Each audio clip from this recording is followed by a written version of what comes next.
सोचो एक pro PUBG player को जब अचानक पुलिस में नौकरी करने का मौका मिल जाए तो क्या होगा। क्या वो अपने गेमिंग स्किल्स का इस्तेमाल करके इलाके के गुंडों को ठिकाने लगा पाएगा। ये जानने के लिए देखनी होगी south Korean film officer black belt. Film की शुरुआत में हम मिलते हैं जुंग से, जो कि मजाकिया और मस्त मौला इंसान है। उसकी जिंदगी का एक ही मंत्र है, जिंदगी को पूरी तरह से जियो और अगर अच्छा और सेहतमंद रहना है तो वही करो जो दिल को भाए। उसने पहले ही कराटे और ताइक्वांडो जैसे कला में ब्लैक बेल्ट हासिल कर लिया है। वो बड़ी आसानी से जीत जाता है, इसीलिए उसके बराबरी के खिलाड़ी हमेशा थोड़ा प्रेशर में रहते हैं। खाली समय में वो अपने दोस्तों के साथ पबजी खेलता है। वो एकदम प्रो लेवल का प्लेयर है।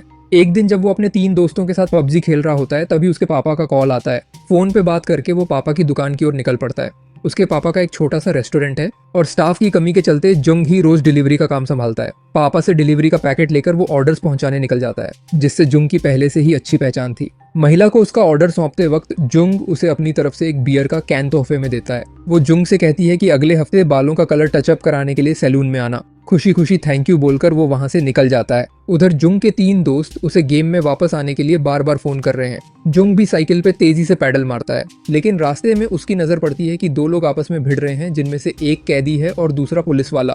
तभी वो अपराधी मौका पाकर सामने पड़ी बियर की बोतल उठाकर पुलिस वाले के सिर पर मार देता है और टूटे हुए टुकड़े को उसके पेट में घोंप देता है। हालात देखकर मारपीट रोकने के लिए जुंग आगे आता है। थोड़ी ही देर में वो कैदी को कराटे के दांव से जमीन पर ढेर कर देता है। उसी समय उसकी नजर उस अपराधी के पैर पर लगे एक इलेक्ट्रॉनिक डिवाइस पर जाती है। घायल पुलिस अफसर अपराधी को पकड़ने और अपनी जान बचाने के लिए बार बार जुंग का शुक्रिया अदा करता है। जुंग को उसकी दिलेरी के लिए सियोल सेंट्रल डिस्ट्रिक्ट प्रोबेशन की ओर से सम्मानित किया जाता है। यहीं पर जुंग की मुलाकात इलेक्ट्रॉनिक मॉनिटरिंग डिवीजन के प्रमुख किम सुंग मिन से होती है। किम उसे अपने ऑफिस में ले जाता है और बताता है कि इस समय शहर में 5000 अपराधियों के पैरों में एक खास प्रकार का इलेक्ट्रॉनिक उपकरण लगा हुआ है। इनमें से अधिकांश अपराधी हत्या, बलात्कार जैसे गंभीर अपराधों में शामिल रहे हैं। ये अपराधी फिलहाल पैरोल पीरियड पर बाहर हैं और किम और उसकी टीम का कार्य इन पर निगरानी रखना है। उनके पैरों में लगे इस इलेक्ट्रॉनिक उपकरण में जीपीएस लगा होने के कारण इनका पता लगाना काफी सरल हो जाता है। किम बताता है कि कल जिसे जुंग ने सहायता दी थी वो अधिकारी भी मार्शल आर्ट्स में कुशल है, लेकिन कल की झड़प के कारण वो बुरी तरह घायल हो गया है और फिलहाल उसके लिए कोई विकल्प नहीं मिल पा रहा है। जो अन्य अधिकारी मार्शल आर्ट्स में दक्ष हैं वे पहले से ही ट्रिपल शिफ्ट में काम कर रहे हैं, इसलिए उन पर और काम डालना इस समय संभव नहीं है। इसलिए किम जुंग को कुछ दिनों के लिए मार्शल आर्ट अधिकारी के रूप में वहां शामिल होने के लिए कहता है। मार्शल आर्ट ऑफिसर वे होते हैं जो प्रोबेशन टीम के तहत काम करते हैं। जो सभी कैदी रिहा हो गए हैं या पैरोल पर हैं, अगर वे फिर से किसी तरह के अपराध करने की कोशिश करते हैं तो ये डिवाइस ट्रैक करके बताती है कि अपराधी क्या कर रहा है, कहाँ जा रहा है। इन सभी जानकारियों को मार्शल आर्ट ऑफिसरों के पास पहुंचाया जाता है। वे कोशिश करते हैं कि उस अपराधी से पहले वहां पहुंचकर अपराध को रोक सकें। काम के बारे में सब जानने के बाद जुंग कहता है कि वो इस पर सोचकर ही जवाब देगा। वो इस विषय पर अपने पिता और दोस्तों से चर्चा करता है। उसके पिता बताते हैं कि अगर वो मन से काम करना चाहता है तो उन्हें कोई आपत्ति नहीं है, डिलीवरी का काम वो किसी और से करवा लेंगे। दोस्त भी कहते हैं कि वो निश्चित रूप से उस काम में ध्यान लगा सकता है, इसलिए जुंग उस काम को करने का निर्णय ले लेता है। जब जुंग प्रोबेशन ऑफिस में पहुंचता है तो किम उसे बाकी सदस्यों से मिलवाता है। वहां जुंग एक सुपरवाइजर से काम करने का तरीका सीखता है। मॉनिटर पर कुछ हरे रंग के निशान दिखाई दे रहे थे। ये निशान संदिग्ध लोगों को दर्शा रहे थे। इन लोगों की गतिविधियों पर नजर रखने के लिए उनके पैरों में एक इलेक्ट्रॉनिक डिवाइस लगा था।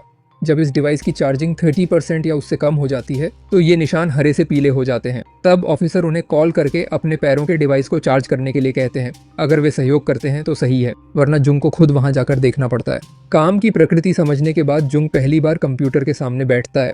शुरुआत में कुछ देर तक खाली बैठे रहने जैसा हाल था, यानी मॉनिटर को देखते रहने के अलावा कोई और काम नहीं था। लेकिन अचानक कंप्यूटर स्क्रीन पे देखता है कि 30 का एक आइकन पीला हो चुका है। अपराधी के एंकल डिवाइस की बैटरी अब 30% से भी कम रह गई है। जुंग अपराध की जानकारी से उसका फोन नंबर निकालकर उसे कॉल करता है। कॉल उठते ही वो उसे बहुत ही शांति से अपने एंकल डिवाइस को चार्ज करने को कहता है, लेकिन अपराधी कोई जवाब दिए बिना ही फोन काट देता है। जुंग फिर से कॉल करता है, लेकिन इस बार अपराधी फोन उठाकर उसे गालियां देकर फिर से फोन रख देता है। 2 बार ऐसा होने पर जुंग को शक हो जाता है। वो जाकर किम को ये बात बताता है। किम डिटेल्स देखकर पता करता है कि वो लड़का 3 महीने पहले ही जेल से बाहर आया था। जुंग बुलेट प्रूफ जैकेट पहनकर तैयार हो जाता है। साथ में बॉडी कैमरा और शॉक देने वाली एक लेजर गन भी रखता है। अब वे एक्शन के लिए पूरी तरह से तैयार है और उत्साह से भरा हुआ है। यही रोमांच तो उसे इतने समय से चाहिए था। पूरी तैयारी के बाद जुंग किम के साथ उस लड़के के घर की ओर रवाना होता है। जीपीएस ट्रैक करके वे थोड़ी ही देर में वहां पहुंच गए। गाड़ी से उतरने के बाद जुंग ने पूरे इलाके का अच्छे से मुआयना किया और किम को बताया कि वो इस इलाके में पहले भी डिलीवरी करने आ चुका है और इसे अच्छी तरह से जानता है। उसने किम को पास की 2 बालकनियां दिखाते हुए बताया कि इस सोसाइटी के हर खिड़की पर लोहे की ग्रिल लगी हुई है, लेकिन संदिग्ध की खिड़की पर कोई ग्रिल नहीं है। मतलब अगर पकड़ा जाए तो उसने खिड़की से भागने का प्लान बना रखा है, इसलिए वो बाहर खड़ा रहता है उसे पकड़ने के लिए, और किम ऊपर जाकर उसके कमरे में पहुंचता है। इस बीच कमरे के अंदर लड़के ने एक लड़की को अपना शिकार बना लिया था। जब लड़की मदद के लिए चिल्लाने लगी तो किम दरवाजे पर जोर से धक्का मारने लगा। तभी अंदर से लड़की ने दरवाजा खोल दिया और वो लड़का खिड़की से कूद गया। लेकिन नीचे पहुंचते ही उसने देखा कि वहां जुंग पहले से ही खड़ा है। बिना किसी झगड़े के जुंग ने सीधे लड़के के मेन पॉइंट पर एक जोरदार लात मारी। दर्द से वो खड़ा भी नहीं हो पा रहा था, तभी जुंग ने उसे लेजर से शॉक देकर बेहोश कर दिया और गिरफ्तार कर लिया। किम से सराहना मिलने के बाद जुंग अपने काम को लेकर और भी ज्यादा फोकस्ड हो गया। इसी तरह एक और शख्स का डिवाइस बैटरी खत्म होने की वजह से जीपीएस से ट्रैक करते हुए जुंग उसे पकड़ने निकल पड़ता है। वो आदमी स्कूल के बाहर छोटे बच्चों को देखकर भद्दे इशारे कर रहा था। जुंग तुरंत भागकर उसे पकड़ लेता है और गिरफ्तार करके पुलिस को सौंप देता है। जुंग की इस कार्रवाई से खुश होकर किम उसी रात एक छोटी पार्टी का आयोजन करता है। जुंग बताता है कि आज उसने अपने दोस्तों से मिलने का प्रोग्राम बनाया है। फिर वो रुककर किम से पूछता है कि क्या वो अपने दोस्तों को साथ लाने की इजाजत मांग सकता है। जुंग की योजना के मुताबिक उसके 4 दोस्त एक रेस्टोरेंट में मिलते हैं। चश्मा हुए लड़का खुद को राइटर बताता है। मोटे दोस्त का नाम मॉइस्चर है और इस दोस्त का नाम आर्थवर्म है। परिचय के बाद सभी लोग एक लंबा सा खाना ऑर्डर करके टेबल पर बैठते हैं। राइटर किम से पूछता है कि इतनी तरह की नौकरियों में से उसने पुलिस की नौकरी क्यों चुनी। किम बताता है कि बचपन में एक बार उसका कार एक्सीडेंट हुआ था जिसमें छोटी किम कार के अंदर फंस गया था। 10 साल की उम्र में किम ने जैसे अपनी आंखों के सामने मौत को देख लिया था। तभी पुलिस वहां पहुंचकर कार का दरवाजा तोड़कर उसे बाहर निकालता है। इस दुर्घटना में किम के बाएं पैर में चोट लगने के कारण अब वो थोड़ा लंगड़ा कर चलता है। उस हादसे से बचने के बाद छोटे किम ने तय कर लिया था कि बड़ा होकर वो पुलिस ऑफिसर बनेगा और लोगों की मदद करेगा। लेकिन उस दुर्घटना में पैर कमजोर हो जाने के कारण उसे अपराधियों का पीछा करते हुए दौड़ना मुश्किल लगता है, इसीलिए उसने प्रोबेशनल ऑफिसर की पोस्ट ली है। पार्टी खत्म कर सभी बाहर निकल ही रहे थे कि किम के फोन पर ऑफिस से कॉल आता है। उसे बताया जाता है कि हत्या के मामले में 20 साल से जेल में बंद कैदी जो 3 महीने पहले ही रिहा हुआ था, उसके डिवाइस की बैटरी अब 30% से भी कम रह गई है। ये सुनते ही किम, जुंग और उनके 3 दोस्त उसे पकड़ने के लिए निकल पड़ते हैं। घटना स्थल पर पहुंचकर किम और जुंग बाकी दोस्तों को गाड़ी में रुकने की सलाह देकर खुद आगे बढ़ते हैं। थोड़ी दूर चलने के बाद उन्हें पता चलता है कि उस कैदी ने अपने एंकल डिवाइस को किसी तरह से काट दिया है, जिससे उसका सिग्नल ट्रेस नहीं हो पा रहा है। जब सिग्नल नहीं मिल रहा था तो मॉइस्चर के पास मौजूद ड्रोन का इस्तेमाल करके उन्होंने उस अपराधी की स्थिति का पता लगाने का निर्णय लिया। ड्रोन की मदद से कैदी को खोज निकालते ही जुंग एक जूडो के पैंतरे से उसे जमीन पर गिरा देता है। तभी वो आदमी वहीं पड़ी एक चाकू उठाकर अपने गले पर रख लेता है और जुंग को धमकाता है कि वो पीछे हट जाए। जुंग और किम दोनों उलझन में पड़ जाते हैं। वो व्यक्ति बताता है कि जेल से निकलकर अब वो एक आम इंसान की तरह जीवन बिताना चाहता है, लेकिन हर कोई उसे अलग नजरों से देखता है और उसका अपमान करता है तो वो खुद को खत्म कर लेगा। जुंग का कहना है कि अगर वो आज वही गलतियां दोहराएगा जो उसने 20 साल पहले की थी, तो जेल में रहते हुए उसने जो प्रायश्चित किया है वो व्यर्थ हो जाएगा। यदि वो अब उनके साथ प्रोबेशन ऑफिस जाता है तो उस पर एक बहुत ही मामूली मामले का आरोप लगाया जाएगा और जल्द ही उसके पैर पर ट्रैकिंग डिवाइस बंद कर दिया जाएगा, भले ही वो बाकी समय अच्छी तरह से सेवा दे। ये सुनकर उस आदमी ने नई जिंदगी की उम्मीद करते हुए अपने गले से चाकू नीचे उतारा और जुंग के साथ जाने को तैयार हो गया। जब जुंग के पिता रात में घर पहुंचने पर उससे काम के बारे में पूछते हैं तो वो कहता है कि उसे ये पसंद है और वो किम की प्रशंसा करता है। जुंग के घर के टीवी पर एक खबर दिखाई जा रही थी जिसमें एंकर कह रही थी कि 1998 साल में कीजुंग नाम के एक शख्स को 13 लड़की का यौन शोषण करने के आरोप में पुलिस ने गिरफ्तार किया था और अब उसके छूटने का समय आ गया है। ऐसे में इस बात पर चर्चा चल रही है कि छूट मिलने के बाद कीजुंग को किस तरह की सुरक्षा में रखा जाएगा। किम कहता है कि अगर मार्शल आर्ट्स में प्रशिक्षित अनुभवी अधिकारी हर वक्त एक ही इंसान की निगरानी में लगे रहें तो बाकी अपराधियों को अपराध करने का पूरा अवसर मिल जाएगा। सीनियर अधिकारी बताते हैं कि ऊपर तक आवेदन करने के बावजूद वो केवल 2 प्रोबेशनल ऑफिसर ही उपलब्ध करा सके हैं ताकि उनके काम का दबाव थोड़ा कम हो सके। मीटिंग रूम से निकलकर सीधा जुंग के पास जाकर उसे अपने पार्टनर बनने का प्रस्ताव देता है। जुंग खुशी खुशी तुरंत ही किम के साथ काम करने को तैयार हो जाता है। इस बीच खबरों में बताया जा रहा है कि किजुंग जल्द ही जेल से रिहा होने वाला है और अगले 10 सालों तक उसके पैर में ट्रैकिंग डिवाइस लगा रहेगा। किम और जुंग जेल पहुंचते हैं। कुछ जरूरी औपचारिकताएं पूरी करके उसके पैर में ट्रैकिंग डिवाइस लगा देते हैं और फिर उसे घर छोड़ने के लिए निकलते हैं। उधर किजुंग की रिहाई की खबर मीडिया के माध्यम से चारों ओर फैल चुकी है। इस कारण किजुंग के सारे पड़ोसी वहां इकट्ठा होकर उसका विरोध कर रहे हैं क्योंकि उनके अनुसार एक बलात्कारी समाज के लिए खतरा है।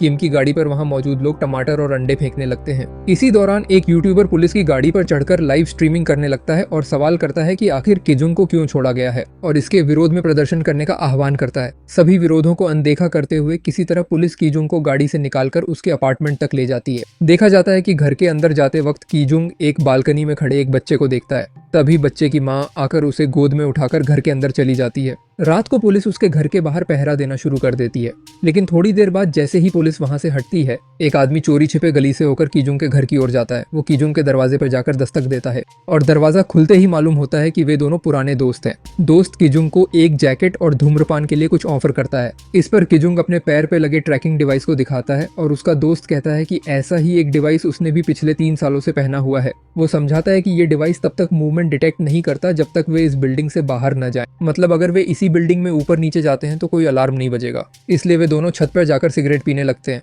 वहीं दूसरा आदमी कीजुंग से फिर से साथ में काम करने का प्रस्ताव रखता है, जिस पर कीजुंग सहमति जता देता है। छत पर होने के दौरान कीजुंग का पूरा ध्यान सामने वाले घर की बालकनी पर होता है, जहां उसने सुबह उस छोटे बच्चे को देखा था। उनके चेहरों के हाव भाव से अंदाजा लग जाता है कि वे फिर से अपने पुराने गुनाहों में जाने का मन बना रहे हैं। इधर ऑफिस में बैठे लोग कीजुंग पर नजर रखे हुए हैं और जैसे ही उसके पैरों पर लगे जीपीएस से मूवमेंट का सिग्नल मिलता है, जुंग तुरंत उसके पीछे जाने के लिए निकल पड़ता है। लगातार सिग्नल को फॉलो करते हुए वो धीरे धीरे कीजुंग के करीब पहुंच जाता है। वो एक बिल्डिंग की पार्किंग में पहुंचता है। वहां पहुंचकर चारों तरफ नजर घुमाकर देखता है और फिर पार्किंग में खड़ी एक गाड़ी की लाइट ऑन करके सिग्नल देता है। उस सिग्नल पे कीजुंग जाकर गाड़ी में बैठता है। इस गाड़ी में कीजुंग के दोस्त के साथ एक और आदमी पहले से ही मौजूद होता है। वो सीधा कीजुंग के सामने एक काम का ऑफर रखता है। वो आदमी एक डार्क वेब नेटवर्क चलाता है और कीजुंग को छोटे बच्चों की आपत्तिजनक वीडियो बनाने का प्रस्ताव देता है। वो कहता है कि 10 मिनट की एक वीडियो के लिए उसे 10 मिलियन युआन तक मिल सकते हैं और इस काम के लिए इस्तेमाल किए जाने वाले बच्चों को भी वो कीजुंग के हवाले कर देगा। कीजुंग तुरंत इस प्रस्ताव को मंजूर कर लेता है।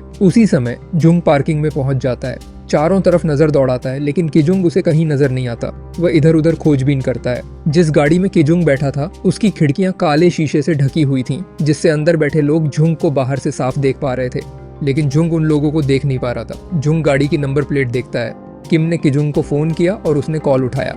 किम ने उससे पूछा कि वो इस वक्त कहाँ है। कीजुंग ने बहुत ही ठंडे तरीके से उसके हर सवाल का जवाब दिया और बताया कि वो पास के एक रेस्टोरेंट में खाना खा रहा है। ये सुनते ही जुंग वहां पहुंचता है और देखता है कि कीजुंग वाकई वहीं पर मौजूद है। इसी बीच सियोल शहर में रात के सन्नाटे में किसी ने एक बच्चे का अपहरण कर लिया। कीजुंग और उसका साथी एक वीरान घर में वीडियो शूट करने के लिए सही जगह तलाशने लगे। कीजुंग ने अपने साथी से पूछा कि वीडियो शूट के दौरान बच्चों के चीखने चिल्लाने की आवाज बाहर न जाए, क्या यहाँ ऐसा कोई इंतजाम है। उसका दोस्त उसे ये सब चिंता छोड़ने को कहता है। वो आदमी कीजुंग के हाथ में एडवांस रकम का बंडल थमाते हुए बताता है कि उन्होंने वीडियो शूट के लिए एक बच्चा ढूंढ लिया है और कल वे शूट करेंगे। दूसरी ओर ऑफिस के मॉनिटर पर फिर से पुराने अपराधी ली की तस्वीर उभरती है। उसका फोन बैटरी खत्म होने के कारण बंद हो गया था।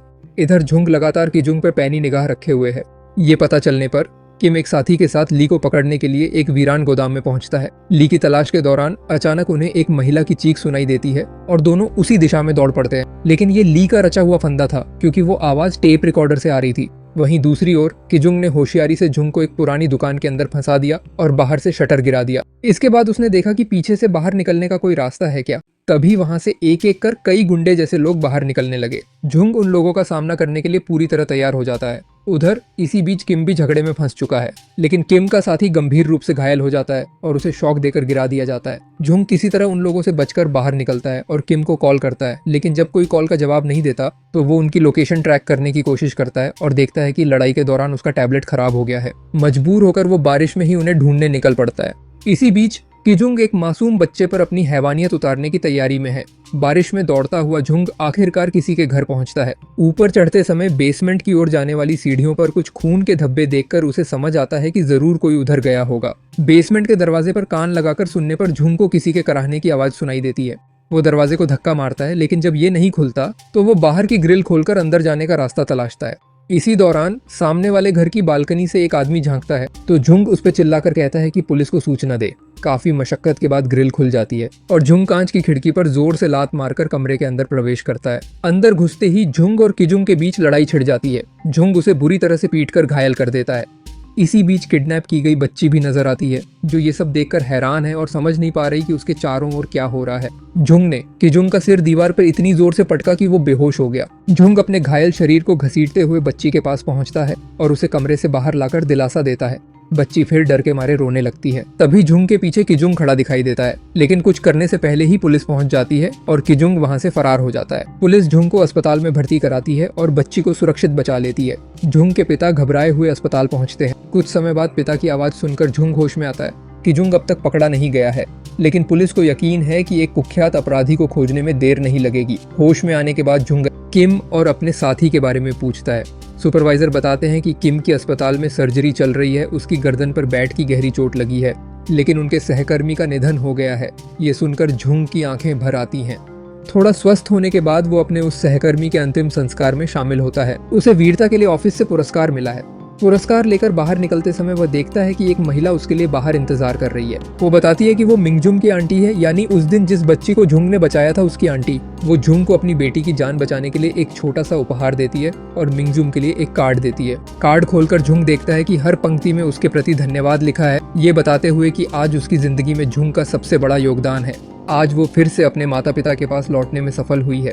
बच्ची अब भी उस दिन के आघात से उबर नहीं पाई है। डर के मारे वो घर से बाहर निकलना बंद कर चुकी है। इस बीच जुंग थोड़ा स्वस्थ हो गया है, लेकिन किम अब भी नर्सिंग होम में है। वो किम से मिलने के लिए जाता है, साथ में उसके 3 दोस्त भी होते हैं। जुंग किम को बताता है कि बच्चे बिना किसी गलती के भी आज घर से बाहर जाने से डरते हैं, उनके लिए कुछ करना चाहिए। किम कहता है कि किजुंग ने इतने साल जेल में बिताए हैं, लेकिन वो पुलिस की हर चाल को जानता है। वो पुलिस के हाथ आसानी से नहीं आएगा। किम जुंग को ज्यादा तनाव लेने से रोकता है, क्योंकि वो अभी पूरी तरह से ठीक नहीं हुआ है।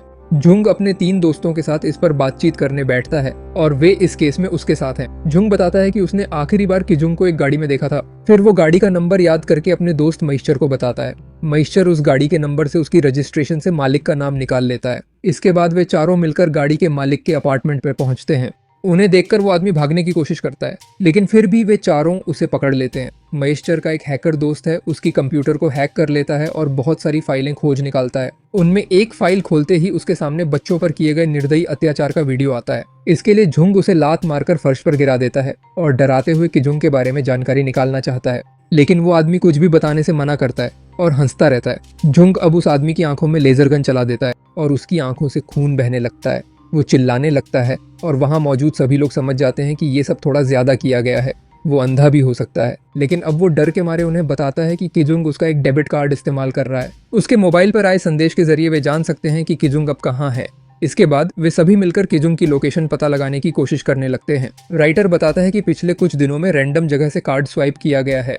उन जगहों के आसपास कई होटल हैं। जुंग महेश्वर से ड्रोन लाने के लिए कहता है और फिर वे वहां से निकल पड़ते हैं। आखिरकार चारों दोस्त वहां पहुंच जाते हैं, जहां इस समय किजुंग का होना तय है। 3 दोस्त सामान सेटअप करने में जुट जाते हैं। महेश्वर ड्रोन कैमरे के माध्यम से 3 दोस्तों की गतिविधियों पर नजर रखने लगता है। वे तीनों तरफ बटकर हर एक मोटल में पूछताछ करने लगते हैं, ये देखने के लिए कि क्या वहां कोई संदिग्ध व्यक्ति ठहरा है। तभी आर्थवाम उधर गली के अंत में कुछ गंदे प्लेट पड़े हुए देखता है। जुंग को ये बताने पर वो तुरंत वहां पहुंच जाता है। होटल के अंदर जाते ही उसे आवाज सुनाई देता है, जिससे वो यकीन कर लेता है कि किजुंग वहीं है। जुंग बाहर आकर बाकी दोस्तों को वहां से चले जाने को कहता है और अब डू और डाई का समय आ जाता है और जबरदस्त संघर्ष शुरू होता है।